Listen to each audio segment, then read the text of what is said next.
A última ceia. Reunidos os discípulos em companhia de Jesus no primeiro dia das festas da Páscoa, como de outras vezes, o mestre partiu o pão com a costumeira ternura.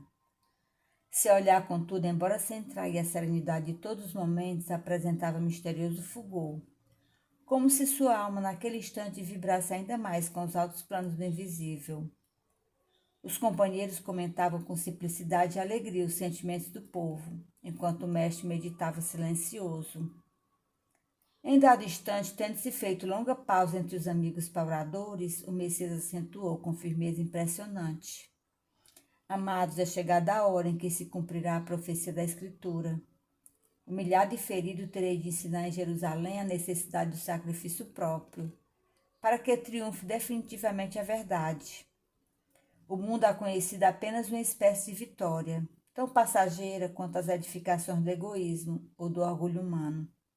Os homens têm aplaudido em todos os tempos as tribunas douradas, as marchas retumbantes dos exércitos que se glorificaram com despojos sangrentos, os grandes ambiciosos que dominaram a força e o espírito inquieto das multidões. Entretanto, eu vim de meu Pai a fim de ensinar como triunfos que eu tomo no mundo, cumprindo um sagrado dever de amor, como mensageiros de um mundo melhor, onde reinam o bem e a verdade. Minha vitória é a dos que sabem ser derrotados entre os homens, para triunfarem com Deus, na divina construção de suas obras, imolando-se com alegria, para a glória de uma vida maior. Ante a resolução expressa naquelas palavras firmes, os companheiros se entreolharam ansiosos. O Messias continuou: Não vos perturbeis com as minhas afirmativas, porque em verdade um de vós outros me há de trair. As mãos que eu acariciei voltam-se agora contra mim. Todavia minha alma está pronta para a execução dos desígnios de meu Pai. A pequena assembleia fez-se lívida, com exceção de Judas, que entabulara negociações particulares com os doutores do templo, faltando apenas o ato do beijo, a fim de consumar-se a sua defecção. Ninguém poderia contar com as palavras amargas do Messias. Penosa sensação de mal-estar se estabelecera entre todos. O filho de Iscariote fazia o possível por dissimular suas angustiosas impressões. Quando os companheiros se dirigiam ao Cristo com perguntas angustiadas: Quem será o traidor? Disse Felipe com estranho fulgor nos olhos. Serei eu? Exclamou André, ingenuamente. Mas afinal, objetou Tiago, filho de Alfeu, em voz alta, onde está Deus que não conjura semelhante perigo? Jesus, que se mantivera em silêncio ante as primeiras interrogações, ergueu o olhar para o filho de Cleófas e advertiu: Tiago, faze calar a voz de tua pouca confiança na sabedoria que nos rege os destinos. Uma das maiores virtudes do discípulo do Evangelho é de estar sempre pronto ao chamado da providência divina.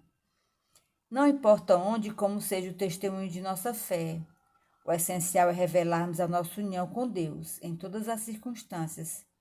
É indispensável não esquecer a nossa condição de servos de Deus, para bem lhe atendermos ao chamado nas horas de tranquilidade ou de sofrimento. A esse tempo, havendo-se o Messias calado de novo, João interveio perguntando: Senhor, compreenda a vossa exortação e rogar ao Pai a necessária fortaleza de ânimo. Mas por que motivo será justamente um dos vossos discípulos o traidor de vossa causa?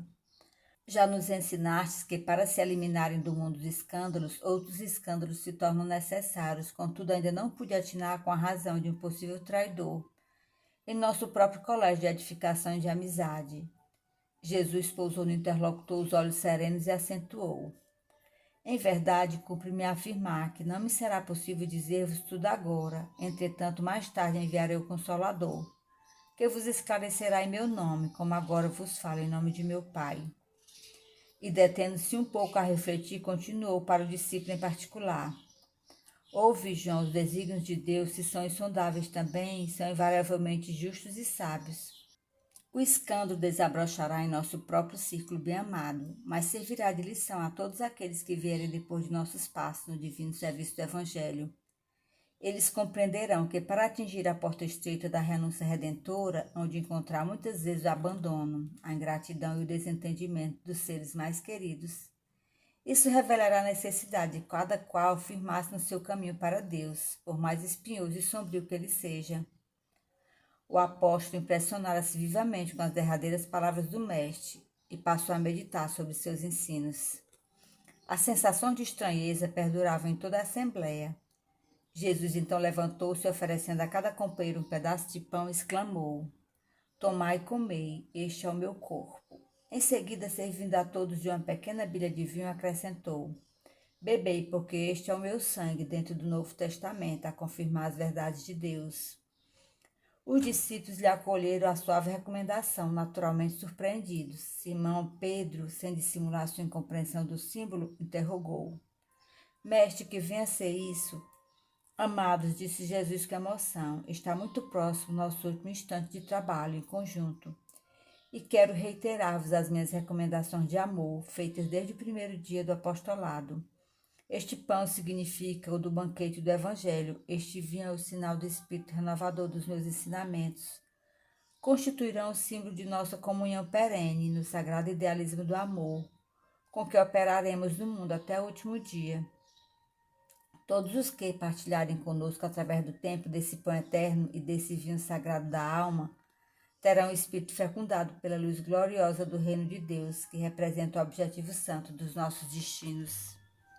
Ponderando a intensidade do esforço a ser empregado e aludindo às multidões espirituais que se conservam sob a sua amorosa direção, fora dos círculos da carne, nas esferas mais próximas da terra, o Cristo acrescentou: Imenso é o trabalho da redenção, mesmo porque tem outras ovelhas que não são deste aprisco, mas o reino nos espera com a sua eternidade luminosa.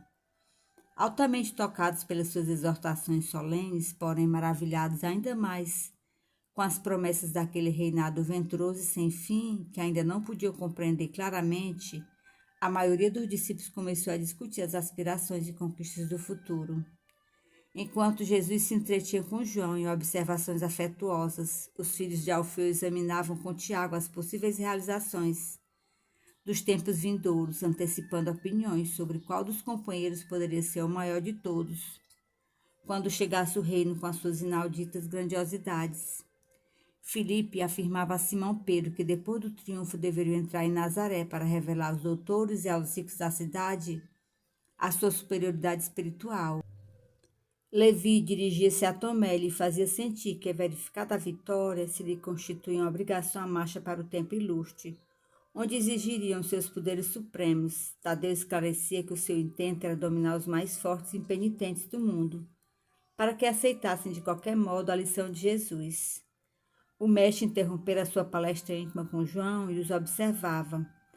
As discussões iam acirradas, as palavras maior de todos soavam insistentemente aos seus ouvidos. Parecia que os componentes do Sagrado Colégio estavam na véspera da divisão de uma conquista material. E como os triunfadores do mundo, cada qual desejava a maior parte da presa. Com exceção de Judas, que se fechava no silêncio sombrio, quase todos discutiam com veemência. Sentindo-lhes a incompreensão, o mestre pareceu contemplá-los com entristecida piedade. Nesse instante, os apóstolos observaram que ele se erguia. Com espanto de todos, despiu a túnica singela e cingiu-se com uma toalha em torno dos rins, a moda dos escravos mais ínfimos, a serviço dos seus senhores.